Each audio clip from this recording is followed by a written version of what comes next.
This architect is a madman, but he's a very super sane madman. He built it in such a way, the audacity of him is such, if you pull down one column, the entire temple will come down. It's over 1,000 years ago, when there were no cranes, when there were no machines, when there were no trucks, when there were no any kind of mechanical things. They put a ramp of 10 miles, a mud ramp, and they brought this single piece of stone, 160 feet high above, and made a gopuram out of it.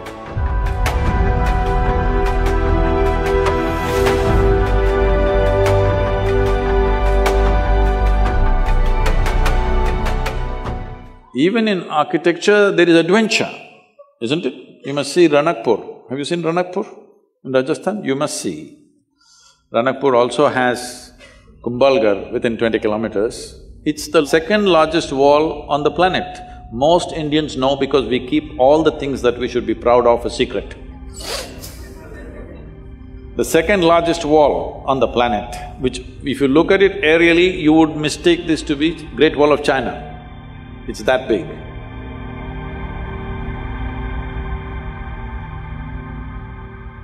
But most Indians don't even know there is a wall like this, it's in Kumbhalgarh. Close to that is Ranakpur.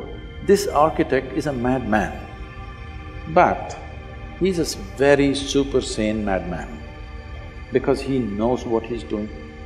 See, if you build a building, this is a temple with 1,000 columns.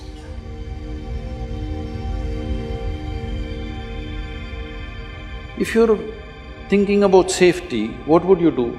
Just in case over a period of time, if one column collapses, because those days the material is only stone, there is no steel and concrete and stuff. You would make sure if one column falls down, there'll be another column which will keep the temple up. No, he built it in such a way, the audacity of him is such, if you pull down one column, the entire temple will come down. His pride in his intelligence and capability is such that he made it in such a way, if one column comes, the temple should not exist. And it's standing for over 500, 600 years without an issue. You will see something like that in the yoga center. We built an elliptical dome, no steel, no concrete. And at the top, it's only 8 inches thick. And just to freak people, I left a 9 feet diameter hole. People said, this will go to collapse. It will not collapse.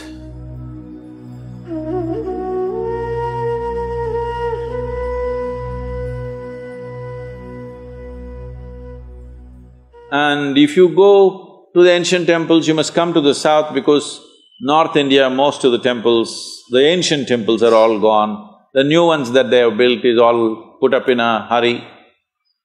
But if you come to the south and see, one amazing thing you will see is their sense of geometry. Unbelievable. How they arrived at this sense of geometry, 1,000 years ago, 2,000 years ago, absolute geometric sense in their mind. You've seen Belur Halebeedu? Have you? Karnataka temples? Oh, it's a must-see. It's just a must-see for any human being, especially those of you who are in architecture, art, whatever you are into. Some aesthetics you are into means this is something you must see.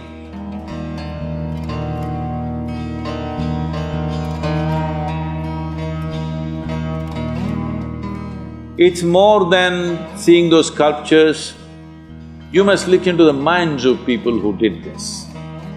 If you want to look into their minds, you must withdraw yourself into that time zone. It's over 1,000 years ago, when there were no cranes, when there were no machines, when there were no trucks, when there were no any kind of mechanical things, all by hand.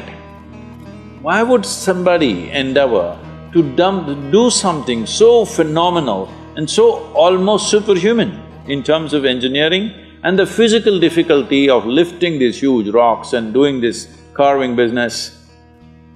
Why would anybody do that? What kind of passion should be firing those people to do this is unbelievable. If you see the Tanjavur temple, have you seen? This Gopuram weighs, I think, what, 180 tons, huh? 180, is it? Does anybody know? I think somewhere in that range, over 120 tons for sure. And it is at a height of 160 feet. They put a ramp of 10 miles, a mud ramp, and they brought this single piece of stone, 160 feet high above, and made a gopuram out of it. Exquisitely carved.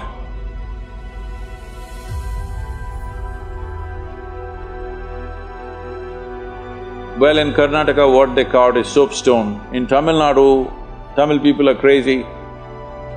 They carved granite into very fine structures, which is far more difficult than carving soapstone. And they put it up there. What is it that's firing these human beings?